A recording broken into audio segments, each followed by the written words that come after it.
I have spent a good amount of time digging into PageFly, testing it out, building pages, and just seeing where it actually delivers and where it doesn't. This is not a sponsored video, it's just my honest take after really using it. So if you've been thinking about trying it, hopefully this saves you some time.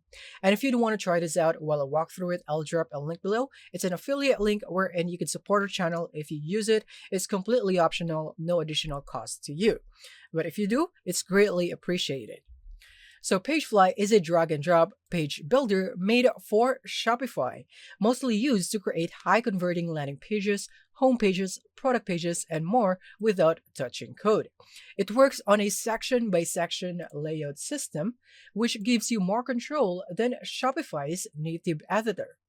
But it also means that you would get a slightly steeper learning curve. The UI can feel overwhelming at first, but once you figure it out, it's powerful. You've got over 100 pre-built templates, solid mobile responsiveness tools, and conditional visibility, which is super useful if you want elements to only show under certain conditions, like on mobile or when an item is out of stock.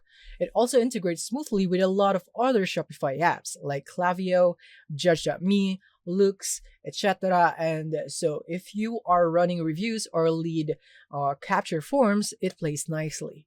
One key thing though is that PageFly pages are not automatically lightweight. You'll want to optimize images and minimize unnecessary blocks if you care about load speed, especially on mobile.